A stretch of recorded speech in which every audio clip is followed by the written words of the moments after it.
Bienvenue à tous les pasteurs, séminaristes et fidèles qui assistent à la conférence en ligne de Nouveau Ciel, Nouvelle Terre Shincheonji, témoignages sur les paraboles et la réalité des secrets du royaume des cieux. Je suis Hyo Jae-bae de la tribu de Philippe de Nouveau Ciel, Nouvelle Terre Shincheonji, Église de Jésus, et je serai votre présentateur aujourd'hui. Tout d'abord, je voudrais exprimer ma gratitude à tous ceux qui assistent à cette conférence en ligne de Nouveau Ciel, Nouvelle Terre Shincheonji. Aujourd'hui, j'espère que ce sera un moment précieux au cours duquel vous pourrez acquérir une grande réalisation en recevant le témoignage des paraboles ouvertes clairement et de la parole de l'accomplissement. Prions d'abord et nous commencerons la conférence d'aujourd'hui. Dieu le Père, envers qui nous sommes reconnaissants, merci de nous avoir guidés aujourd'hui à cette conférence en ligne intitulée « Témoignages sur les paraboles et la réalité des secrets du royaume des cieux ». S'il vous plaît, déversez la grâce du ciel sur les enfants de la foi de Dieu qui sont ici aujourd'hui et faites que ce temps soit un temps précieux pour glorifier le Père. Aujourd'hui, alors que toutes les prophéties de Jésus qui ont été prophétisées il y a environ 2000 ans se sont accomplies, nous vous remercions d'avoir répandu en abondance les paraboles ouvertes des secrets du royaume des cieux et la parole révélée sur toute notre famille de la foi qui espère aller au royaume des cieux et de nous avoir donné les yeux pour voir, les oreilles pour entendre, la sagesse pour réaliser et un cœur ouvert. À travers ce temps, nous prions pour réaliser pleinement les secrets du royaume des cieux contenus dans les prophéties du Nouveau Testament et que ce soit un temps béni pour les graver dans notre cœur. Nous croyons tous fermement en la promesse de Dieu et de Jésus et en l'espérance du royaume des cieux et de la vie éternelle qui s'accomplira selon cette parole. S'il vous plaît, faites que ce soit un temps précieux pour profiter pleinement de votre grâce et réaliser à nouveau le dessein de Dieu et notre espoir à nous croyants. En particulier, en ce temps, s'il vous plaît, déversez la sagesse et la puissance du ciel sur l'instructeur qui témoignera de la parole et faites-en un temps précieux pour que nous rendions gloire à notre Père dans le ciel. Nous prions toutes ces choses au nom de Jésus qui a expié nos péchés. Amen. Nous tenons à vous informer que cette conférence en ligne intitulée « Témoignages sur les paraboles et la réalité des secrets du royaume des cieux » se déroule dans le strict respect des règles de prévention sanitaire et de distanciation sociale. Il est maintenant temps d'écouter la parole de vie. Aujourd'hui, nous allons écouter la leçon numéro 6 du niveau introduction intitulée « Le récipient, la balance et le bâton en parabole ». Nous allons accueillir l'instructeur Kon A. John de la tribu de Philippe qui délivrera la parole aujourd'hui. Veuillez l'applaudir chaleureusement. Bonjour à tous les pasteurs, séminaristes et fidèles du monde entier qui vivent leur vie de foi dans l'espoir d'aller au royaume des cieux. Bienvenue. Je suis Kon A. John, un instructeur du centre qui a appris la parole révélée de la part du chef de la tribu de Philippe, un des 12 chefs de tribu de Nouveau Ciel, Nouvelle Terre Shincheonji. Notre chef de tribu a appris les paroles de la théologie révélée de la part du président de Nouveau Ciel, Nouvelle Terre Shincheonji. Merci beaucoup d'avoir participé à la conférence en ligne de Nouveau Ciel, Nouvelle Terre Shincheonji aujourd'hui, témoignages sur les paraboles et la réalité des secrets du royaume des cieux. Bien que nos dénominations et nos doctrines soient différentes, nous sommes tous des croyants qui espèrent en Dieu et qui espèrent aller au royaume des cieux. Puisque Dieu est la parole, j'espère que ce sera un moment précieux et béni pour que vous rencontriez Dieu à travers la parole, connaissiez les paraboles et réalisiez les secrets du royaume des cieux. La dernière fois, nous avons appris le pain et le levain. Si vous êtes un croyant qui espère aller au royaume des cieux, vous devez rencontrer le serviteur fidèle et prudent que Jésus a promis dans le Nouveau Testament, prendre la parole au temps convenable comme la véritable nourriture et être changé par le levain de Dieu pour devenir un croyant qui entrera au royaume des cieux. Jusqu'à maintenant, qu'avez-vous pensé de l'Apocalypse et des 4 évangiles du Nouveau Testament? Les preniez-vous au pied de la lettre ou avez-vous pensé qu'il y avait une autre signification cachée à l'intérieur? Parce que Jésus a prophétisé les secrets du royaume des cieux à travers des paraboles, des comparaisons, aujourd'hui, à travers ce temps, je voudrais partager avec vous le vrai sens contenu dans ces paroles. Tout d'abord, permettez-moi de vous donner la réponse à la parabole du récipient, de la balance et du bâton. Le récipient en parabole fait référence à la personne, soit à l'organisation comme le cœur de l'homme. La balance est la parole qui pèse la foi et les œuvres, et le bâton en parabole fait référence à la parole et à la personne qui a la parole. Et enfin, la verge de fer en parabole symbolise l'autorité ecclésiastique pour régner. Je pense que les pasteurs connaissent déjà ces paroles, mais j'apprécierais que vous écoutiez encore une fois ce que je vais expliquer aujourd'hui. Dans le contexte de la Bible, le récipient, la balance et le bâton en parabole que nous regarderons aujourd'hui sont utilisés comme des outils physiques dans les livres d'histoire et les livres d'instruction.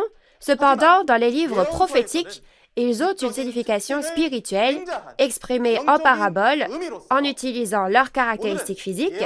Et aujourd'hui sera le moment de découvrir la signification spirituelle de chaque outil qui apparaissent dans les livres prophétiques. Tout d'abord, regardons le récipient en parabole. Plus précisément, je vais vous parler du fondement de la véritable signification du récipient à travers les paroles de la Bible. Lisons le verset en rapport avec cette parabole, Apocalypse 15, 7. Et l'un des 4 êtres vivants donna aux 7 anges 7 coupes d'or, pleines de la colère du Dieu qui vit au siècle des siècles. En regardant la référence, il est écrit que les 7 anges ont reçu 7 coupes d'or et que les paroles de la colère de Dieu y étaient contenues. Et il est dit que la colère de Dieu est versée sur la terre. Alors, je vais vous le montrer. Je suis en colère. Dieu a dit ça et a mis sa colère dans ce récipient et l'a versé sur la terre. Oui, c'est un peu drôle quand on imagine, n'est-ce pas? Ce récipient physique, appelé coupe dans la référence, ne peut pas contenir la parole de Dieu, n'est-ce pas? Il existe 2 types de récipients mentionnés dans la Bible. L'un est le récipient physique et l'autre est le récipient spirituel qui utilise les caractéristiques d'un récipient physique en parabole. Alors, découvrons quelle est la réalité du récipient spirituel, c'est-à-dire le récipient physique en parabole, dans les prophéties. Donc, d'abord, regardons les caractéristiques du récipient physique afin de comprendre le récipient spirituel. Un récipient physique est un instrument qui contient quelque chose. Ainsi, le nom est décidé en fonction du contenu. Par exemple, si vous y mettez du riz, cela s'appelle un bol de riz. S'il contient de la soupe, cela s'appelle un bol de soupe.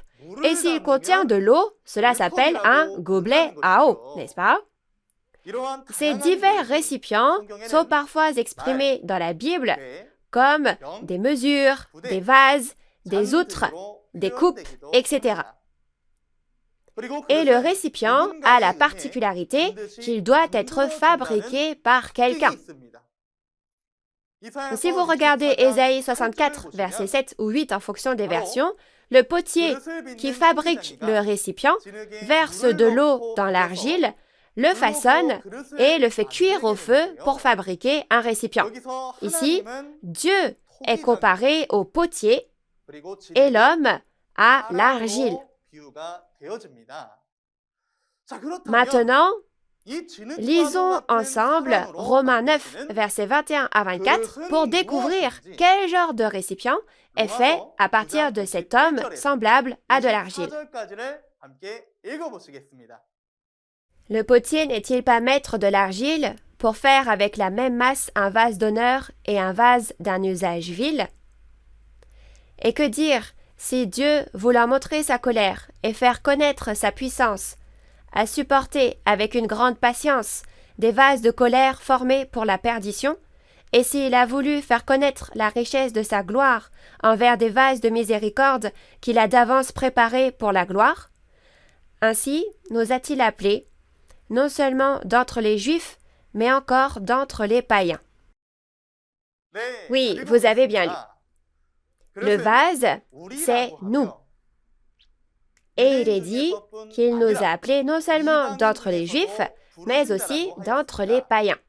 Par conséquent, on peut voir que Dieu, qui est le potier, choisit spécialement une personne et l'appelle parmi de nombreuses personnes, comme de la terre, et on peut voir que c'est une personne de devoir qui contient dans son cœur la parole de Dieu, qui est comme de la nourriture et la délivre. Donc, si vous regardez les paroles d'Actes, chapitre 9, verset 15, vous pouvez voir que Jésus a comparé l'apôtre Paul à un instrument, soit un récipient, qu'il a choisi. Avant d'être choisi, Paul était un homme qui a persécuté avec zèle, tué et causé beaucoup de tort à l'Église de Jésus et aux fidèles. Mais une telle personne, après avoir été choisie par Jésus, a pris l'initiative de prêcher le nom de Jésus plus que toute autre personne. Si vous lisez Philippiens 3, verset 8, il y a la confession de l'apôtre Paul. Paul dit « Je regarde toute chose qui m'était profitable comme une perte à cause de l'excellence de la connaissance de Jésus-Christ, et je les regarde comme des excréments et je les ai jetés. » Alors, de quoi parlait cette excellente connaissance?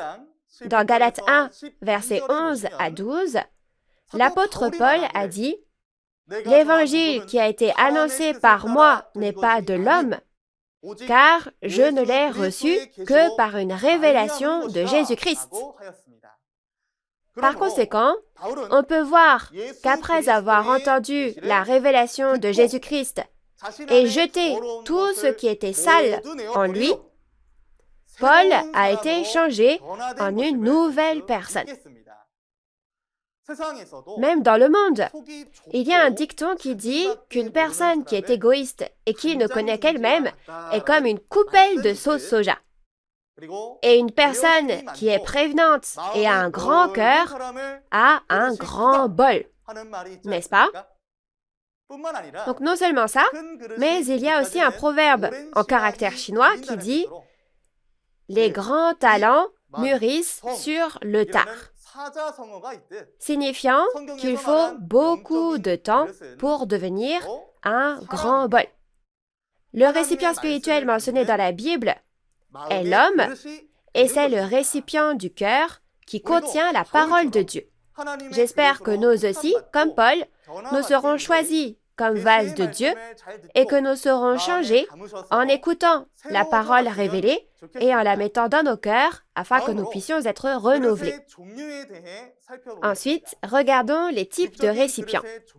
Il existe d'innombrables types de récipients physiques, mais il y a seulement deux types de récipients spirituels.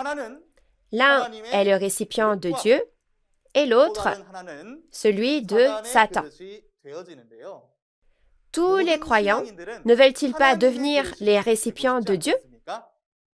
Mais ce n'est pas parce que l'on veut devenir le récipient de Dieu que l'on peut le devenir automatiquement, n'est-ce pas? L'apparence du récipient n'est pas importante, mais le type de récipient est déterminé par son contenu. Par exemple, même si c'est une très vieille boîte, si elle contient des bijoux, c'est une boîte à bijoux.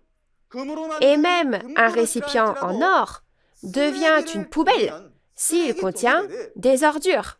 De la même façon, le récipient spirituel aussi deviendra un récipient de Dieu s'il contient la vérité, la nourriture de Dieu, et s'il contient de la fausse vérité, la nourriture de Satan, il sera un récipient de Satan.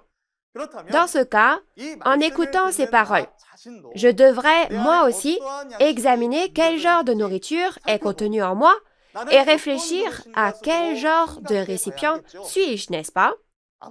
Peu importe à quel point j'essaye de mener une vie de foi, s'il n'y a pas de vérité en moi, je ne peux qu'être un récipient de Satan et non de Dieu.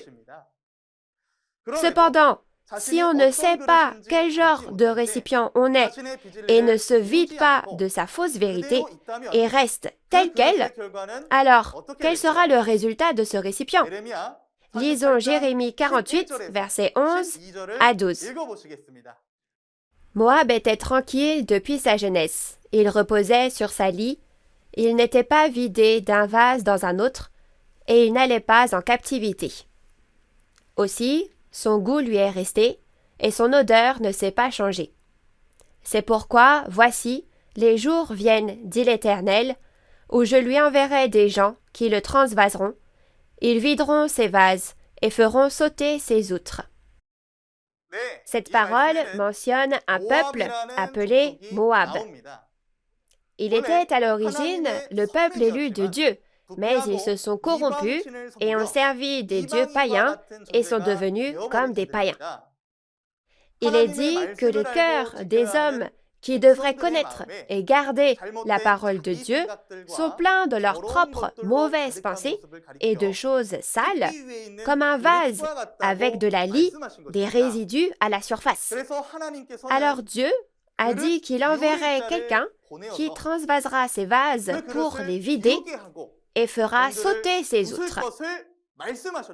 Cette prophétie s'accomplit au premier avènement de Jésus.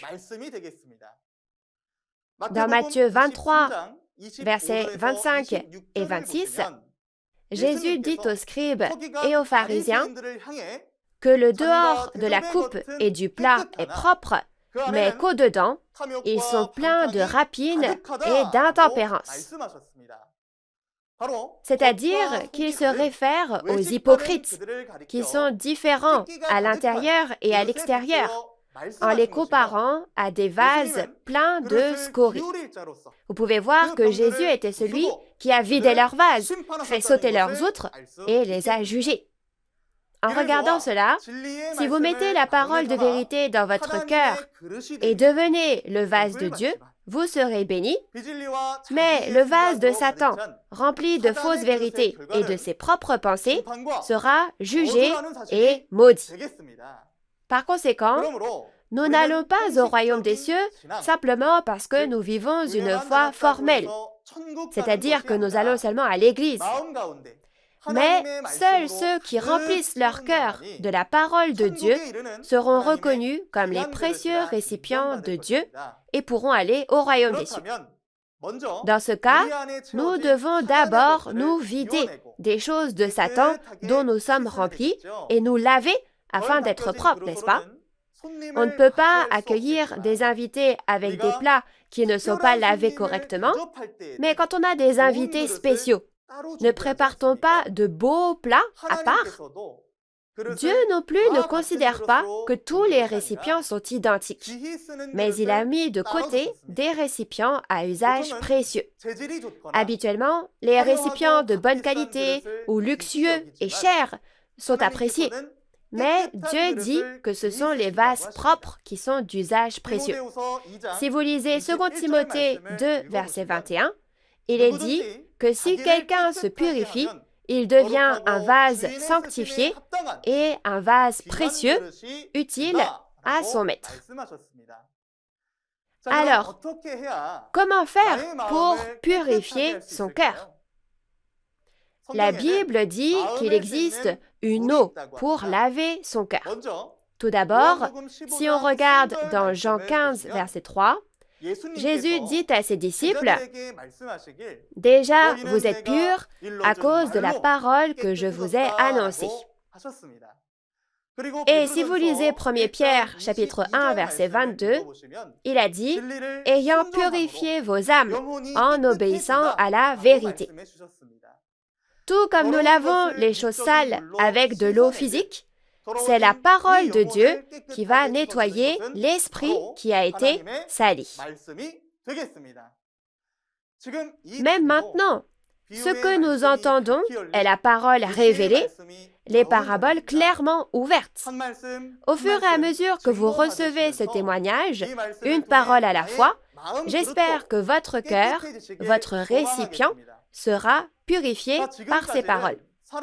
Jusqu'à présent, nous avons vu le récipient, qui est le cœur de l'homme en parabole, mais un récipient plus grand, contenant des personnes, apparaît également dans la Bible. Dans Matthieu 13, 47 à 50, Jésus a dit « Le royaume des cieux est encore semblable à un filet jeté dans la mer et ramassant des poissons de toute espèce. Il est dit qu'on met les bons poissons dans des paniers et que l'on jette les mauvais. » Les paroles de Matthieu 13 font référence à un contenu spirituel dont Jésus a parlé en parabole concernant les secrets du royaume des cieux. Quand vous lisez Habakkuk 1, 14, le poisson dont on parle ici fait référence à l'homme. On parle en fait ici de l'homme en parlant des poissons de la mer, et il y a deux types de personnes, les justes qui sont sauvés dans un récipient à la fin des temps et les méchants qui sont rejetés et jugés. Alors, que veut dire ce récipient qui contient des hommes? C'est précisément l'Église où les fidèles de Dieu se rassemblent. En résumé, le récipient avait deux significations spirituelles. J'ai mentionné que sa valeur change en fonction de son contenu, n'est-ce pas? Si nous contenons la parole, c'est le cœur de l'homme. Et si cela contient des hommes, alors c'est une organisation comme une église. Avez-vous bien compris le récipient en parabole? Alors, examinons maintenant la balance en parabole. Lisons la parole concernant cette parabole, Apocalypse 6, versets 5 à 6. Quand il ouvrit le troisième sceau, j'entendis le troisième être vivant qui disait « Viens ». Je regardai, et voici, parut un cheval noir. Celui qui le montait tenait une balance dans sa main. Et j'entendis, au milieu des quatre êtres vivants, une voix qui disait « Une mesure de blé pour un denier, et 3 mesures d'orge pour un denier, mais ne fais point de mal à l'huile et au vin. » En regardant la référence, lorsque le troisième sceau est ouvert, un cheval noir apparaît. Il est dit que le cavalier de ce cheval noir avait une balance à la main. Il existe deux types de balances mentionnées dans la Bible. La balance physique et la balance spirituelle, soit la balance physique en parabole. La parole de l'Apocalypse est une prophétie concernant le second avènement du Seigneur quand Jésus revient. Alors, regardons le sens de la balance en parabole afin de comprendre la réalité de cette prophétie en parabole. Examinons d'abord les caractéristiques physiques de la balance. Une balance est un outil utilisé pour mesurer le poids d'un article lors de l'achat au marché, n'est-ce pas? C'est donc un outil qui juge du poids d'un objet s'il est léger ou lourd en le pesant, soit en le mesurant. Donc, nous pouvons dire que la balance est un outil pour juger et le standard pour juger, n'est-ce pas? Alors, que pèse la balance spirituelle, la balance physique en parabole, dans les prophéties? Il y a deux sortes de choses spirituelles, celle de Dieu et celle de Satan. Donc, il doit y avoir la balance de Dieu et la balance de Satan, n'est-ce pas? D'abord, regardons la balance de Dieu. Que pèse la balance de Dieu? Et que signifie le fait de peser? Dans Proverbe 24, verset 12, Dieu dit que la balance de Dieu pèse le cœur des hommes. Et il est dit, celui qui veille sur ton âme ne le connaît-il pas? Donc, Dieu veut peser nos cœurs, les examiner et il veut les connaître. Et ce qui est dans notre cœur est révélé par nos actions. Dans 1 Samuel chapitre 2 verset 3, il est dit que nos œuvres sont pesées et que nous serons jugés selon ces dernières. Par conséquent, cette balance est un outil de jugement pour juger les cœurs et les œuvres des croyants sur la base de la balance de Dieu, afin de savoir s'ils sont dignes ou non aux yeux de Dieu. Si vous regardez les paroles de Job 31, verset 6, les balances de Dieu sont justes. Puisque le jugement de Dieu est juste, nous devons devenir des croyants dignes selon le cœur de Dieu, parce qu'il juge quiconque est sur la balance selon une norme juste. Dans le monde, le tribunal juge si les actions d'une personne sont un péché ou non à travers le corps des lois. C'est pourquoi ce recueil des lois peut être comparé à une balance, car c'est la norme pour juger du poids du péché d'un pécheur qui a été amené au siège du jugement. Donc, si vous regardez les symboles des institutions administratives liées à la loi, vous pouvez voir qu'une balance y figure. Cela veut dire que la loi est comme une balance et contient la volonté de juger équitablement selon la loi. Dieu aussi pèse notre foi et nos œuvres sur la base des lois de Dieu. Chers auditeurs, alors quelles sont les lois que les croyants doivent respecter? C'est précisément la parole de Dieu. Cette parole de Dieu est la norme, c'est le standard de notre foi et de la loi. C'est pourquoi Dieu juge tout en utilisant la parole de Dieu comme une balance. Alors, que se passera-t-il si la balance de Dieu montre notre manque de foi et d'œuvre? Dans Daniel 5, 25 à 30, le roi du royaume païen de Babylone, le roi Belshazzar, commet un péché devant Dieu en versant du vin païen dans les coupes de Dieu qu'il a volées dans le temple de Jérusalem et en adorant les dieux païens. À ce moment-là, un doigt humain est apparu et a commencé à écrire « Méné, Méné, Tekel, Ubarsin ». Et la signification de ces paroles ici est « Le roi a été pesé dans la balance de Dieu et il a été trouvé léger ». Alors, l'expression « il a été trouvé léger » signifie que ses œuvres n'étaient pas dignes aux yeux de Dieu. En conséquence, le roi est mis à mort la nuit même. La raison pour laquelle nous avons regardé cette histoire est qu'il y a aussi un jugement avec la parole à l'ère du Nouveau Testament aujourd'hui. Jean 12, verset 48, dit que Jésus jugera dans les derniers jours avec la parole qu'il a annoncée.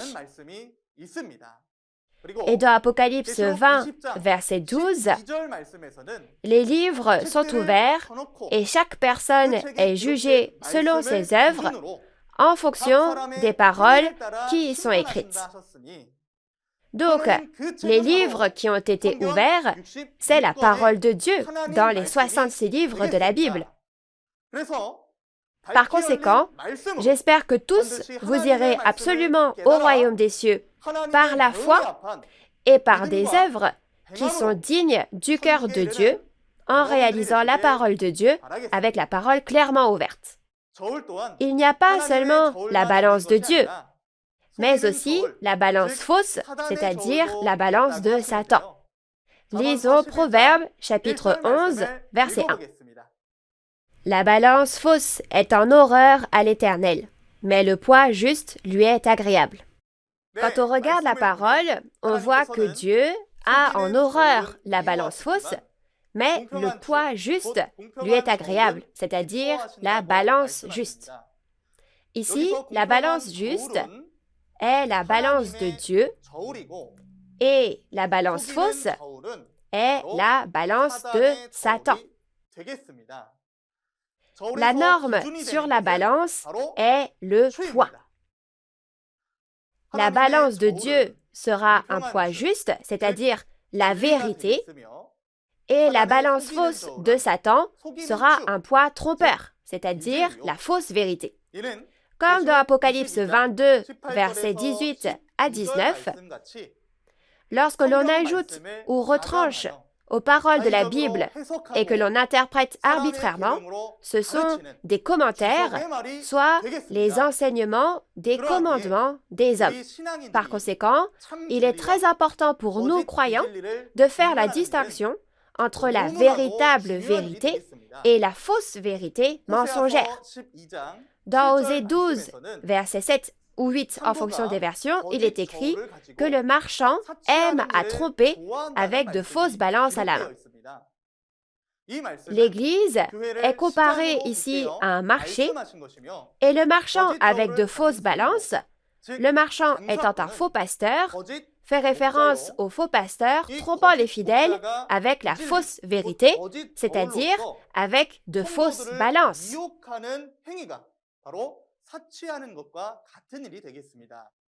Comme le dit la prophétie de l'Ancien Testament, au premier avènement aussi, les pasteurs qui ont trompé les esprits d'innombrables personnes avec de fausses balances sont les scribes et les pharisiens. À cette époque, les Israélites physiques n'ont pas accepté Jésus, qui est venu avec la vraie vérité, en tant que vrai pasteur de Dieu. C'est le triste résultat de l'esprit trompé parce qu'il n'a pas réussi à distinguer la balance de Dieu de la balance de Satan. Par conséquent, nous qui vivons au temps de la fin, devons faire la distinction entre la balance de Dieu et la balance de Satan. Au temps du second avènement, Apocalypse 18, verset 2, dit que le repère des démons, c'est-à-dire Babylone, qui est l'organisation de Satan, apparaîtra. Apocalypse 18, verset 15, dit qu'il y a des marchands qui se lamentent parce qu'ils ne peuvent plus acheter ni vendre les cargaisons de Babylone parce que Babylone est tombée. Ces marchands sont précisément les faux pasteurs avec la balance de Satan. Résumons la signification spirituelle de la balance. La balance est la parole qui pèse notre foi et nos œuvres. J'espère que vous tous, la famille du royaume des cieux, qui écoutez cette parole aujourd'hui, vous ne serez pas trompés par la balance de Satan et deviendrez des croyants dignes devant Dieu sur la balance de Dieu. Ensuite, nous allons apprendre à propos du bâton en parabole. Lisons ensemble la parole d'Apocalypse 11, versets 1 à 2, concernant cette parabole.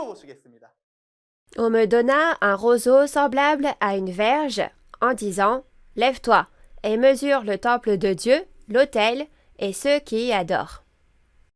Mais le parvis extérieur du temple, laisse-le en dehors et ne le mesure pas, car il a été donné aux nations, et elles fouleront aux pieds la ville sainte pendant 42 mois. » Dans Apocalypse 11, versets 1 à 2, l'ange a donné à l'apôtre Jean un roseau semblable à une verge pour mesurer le temple, l'autel et ceux qui y adorent. Alors, il existe deux types de bâtons dans la Bible. Le bâton physique et le bâton spirituel, soit le bâton physique en parabole. Afin de connaître la réalité de ce bâton spirituel caché en parabole dans les paroles de la prophétie, regardons la signification du bâton en parabole. Examinons d'abord les caractéristiques physiques du bâton. Le bâton est principalement utilisé par les personnes âgées, les personnes à mobilité réduite et les randonneurs. Un bâton avec ces caractéristiques physiques est un outil d'aide, un outil sur lequel on peut s'appuyer. Et pour ceux qui sont aveugles, ce bâton devient leurs yeux et c'est ce qui leur permet de discerner. De plus, ce bâton peut avoir une signification symbolique en tant qu'autorité pour gouverner et régner. Cela sera plus facile à comprendre si vous pensez au bâton de commandement militaire utilisé dans l'armée.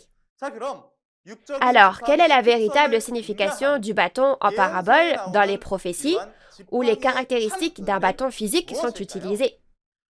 Plus précisément, je vais vous expliquer le fondement de la véritable signification à travers la Bible. Si vous lisez le psaume 23, verset 1, Dieu est comparé à un berger.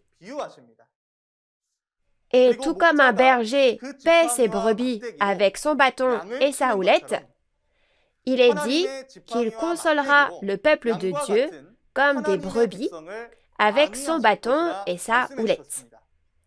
Les brebis ici, c'est le peuple de Dieu, par comparaison, comme dans Ézéchiel 34, verset 31.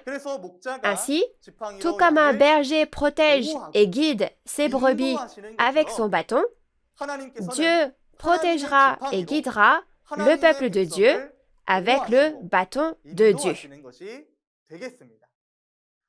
Alors, lisons Jérémie 23, verset 29 et voyons ce qu'est le bâton.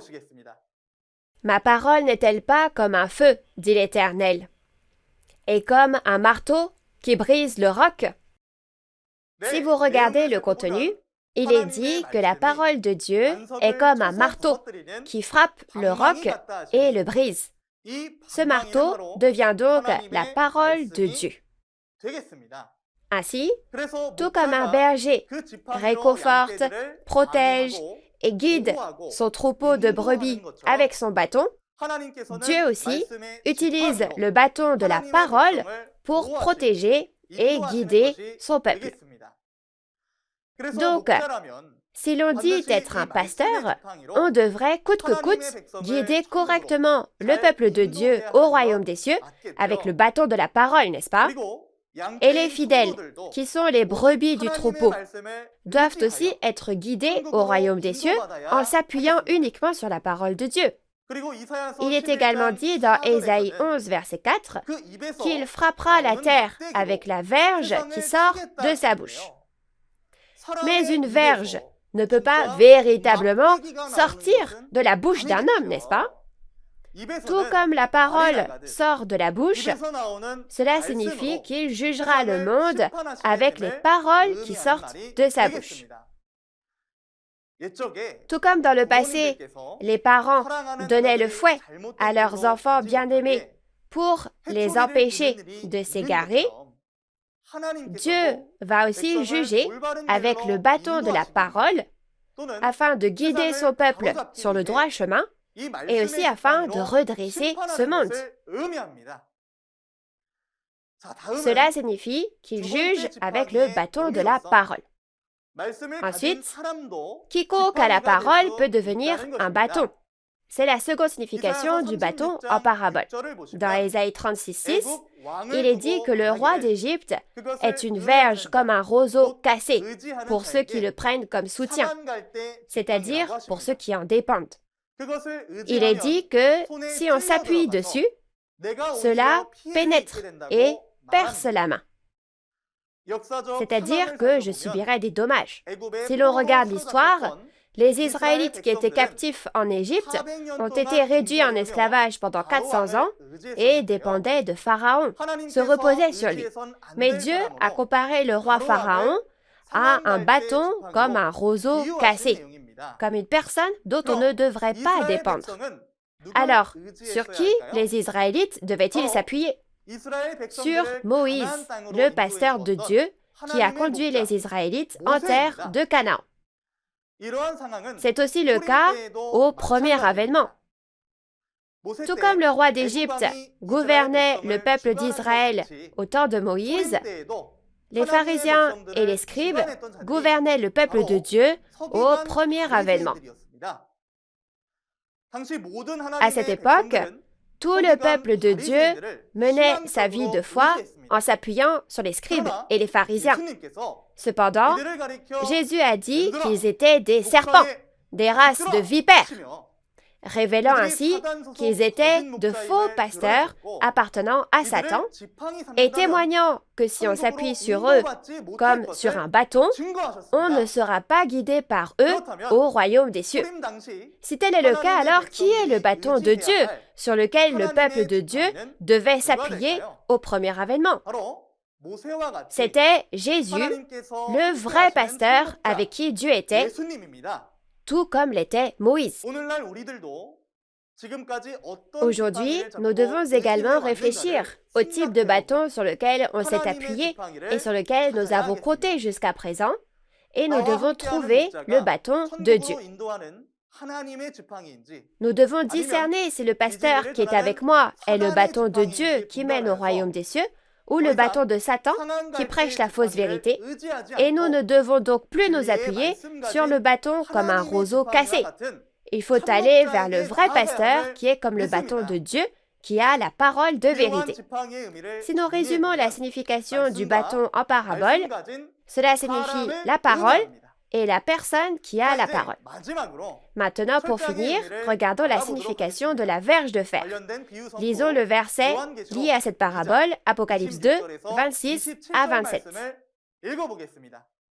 À celui qui vaincra et qui gardera jusqu'à la fin mes œuvres, je donnerai autorité sur les nations. Il les pètera avec une verge de fer, comme on brise les vases d'argile, ainsi que moi-même, j'en ai reçu le pouvoir de mon Père. Dans la parole, il est écrit que Jésus donnera cette verge de fer qu'il a reçue du Père à celui qui vaincra pour paître toutes les nations. Que signifie ici la verge de fer? Si on regarde dans Jean 17, verset 2, il est écrit que Dieu donnera à Jésus le pouvoir de régner sur toute chair, c'est-à-dire sur tous les peuples. Et dans le verset 8, Jésus a dit « Je leur ai donné les paroles que tu m'as données et ils les ont reçues et ils ont vraiment connu que je suis sorti de toi et ils ont cru que tu m'as envoyé. » Ainsi, la signification de la verge de fer que nous avons vue dans Apocalypse 2 signifie l'autorité ecclésiastique pour régner sur toutes les nations. Jésus n'a-t-il pas également reçu la parole de Dieu et n'avait-il pas l'autorité pour régner sur le monde religieux à l'époque? Comme le bâton, une verge de fer peut aussi frapper et briser. Ainsi, le pouvoir d'un pasteur qui a la parole, qui consiste à prêcher et à enseigner la parole pour régner et pour juger tous les hommes, est comparé à une verge de fer. Par conséquent, puisque Jésus a promis de donner l'autorité de la verge de fer qu'il avait reçue au premier avènement aux vainqueurs au temps du second avènement, afin qu'il règne sur toutes les nations, aujourd'hui, au temps où la prophétie s'accomplit, nous devons chercher le vainqueur qui a reçu le pouvoir de régner sur toutes les nations avec la verge de fer. Ainsi, la signification de la verge de fer en parabole est l'autorité ecclésiastique. Avez-vous écouté attentivement la conférence d'aujourd'hui? Nous allons voir la conclusion du contenu d'aujourd'hui. Le récipient en parabole est l'homme, et lorsque beaucoup de personnes se rassemblent, cela devient une organisation comme une église.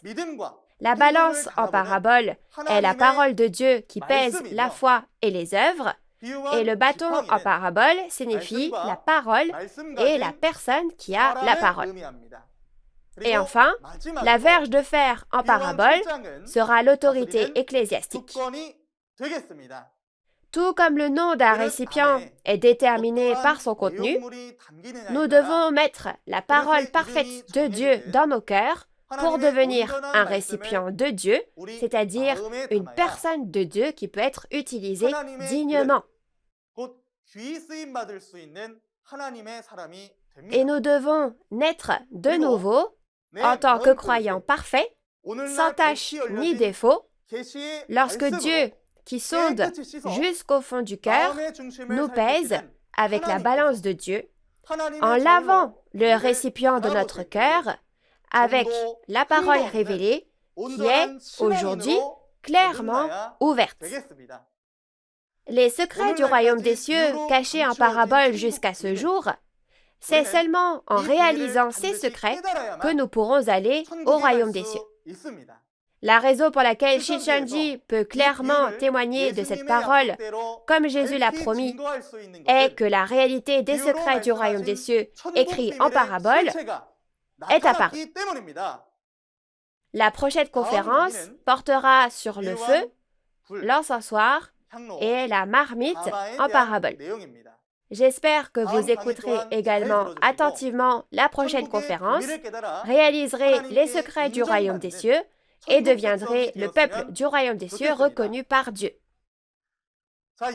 Enfin, pour finir, dans le sens où nous sommes un en Dieu et en Jésus, nous allons clamer tous ensemble, nous sommes un, we are one. Lorsque je dirai nous sommes un, we are one, levez le doigt comme ceci et disons-le ensemble. Nous sommes un en Dieu et en Jésus. Nous sommes un, we are one. Nous allons prier.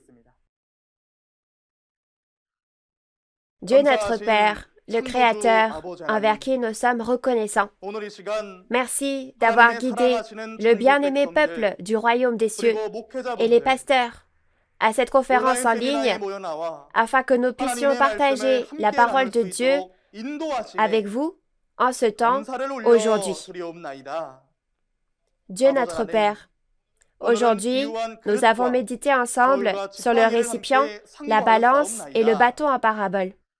S'il vous plaît, régnez sur le cœur de tous ceux qui ont participé, afin qu'ils puissent devenir des vases de Dieu et des croyants dignes lorsqu'ils seront pesés sur la balance de Dieu. De plus, que cela ne se termine pas juste en écoutant une fois la conférence, mais aidez-nous à transmettre cette parole révélée des conférences en ligne aux fidèles qui sont éduqués par nos bien-aimés pasteurs.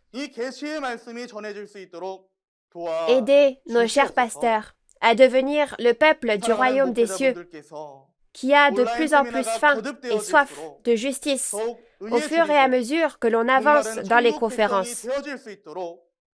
Au nom de notre Sauveur Jésus-Christ, qui nous a fait passer de la mort à la vie et en qui nous croyons sincèrement, nous avons prié toutes ces choses. Amen.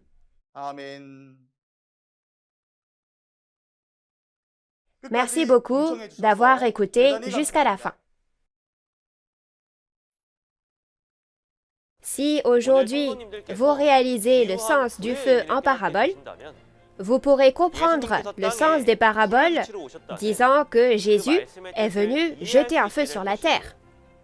Beaucoup de personnes ont diverses interprétations du jugement par le feu au temps de la fin et disent « c'est une guerre nucléaire » ou « c'est la troisième guerre mondiale ». Nous allons vérifier à travers la Bible s'il s'agit d'un jugement par le feu physique ou d'un jugement par le feu spirituel. Ce jugement n'est pas un jugement par le feu qui brûle physiquement la terre et la consume. Nous qui vivons dans les derniers jours devons réaliser tous les secrets du royaume des cieux, car si nous ne réalisons pas les secrets du royaume des cieux, alors nous ne pourrons pas aller au royaume des cieux. La prochaine fois, nous témoignerons de la parole sur la leçon numéro 7, le feu, l'encensoir et la marmite en parabole. J'espère que vous réaliserez tous clairement les secrets du royaume des cieux cachés à travers le feu, l'encensoir et la marmite en parabole en écoutant la prochaine fois. En plus du message que vous avez entendu aujourd'hui, si vous avez des questions sur notre église Nouveau Ciel, Nouvelle Terre, Shincheonji et la parole, veuillez contacter le numéro représentant pour chaque région que vous voyez affiché à l'écran. Nous vous guiderons dans le détail. Maintenant, nous allons finir ce temps par la prière que le Seigneur nous a enseignée. Notre Père qui es aux cieux, que ton nom soit sanctifié, que ton règne vienne, que ta volonté soit faite sur la terre comme au ciel. Donne-nous aujourd'hui notre pain de ce jour, pardonne-nous nos offenses, comme nous pardonnons aussi à ceux qui nous ont offensés. Et ne nous laisse pas entrer en tentation, mais délivre-nous du mal. Car c'est à toi qu'appartiennent le règne, la puissance et la gloire, pour les siècles des siècles. Amen. Avec cela, nous rendons grâce et gloire à Dieu le Père qui nous a accordé ce temps et concluons la conférence « Témoignage sur les paraboles et la réalité des secrets du royaume des cieux ». Merci à tous ceux qui ont été avec nous jusqu'à présent.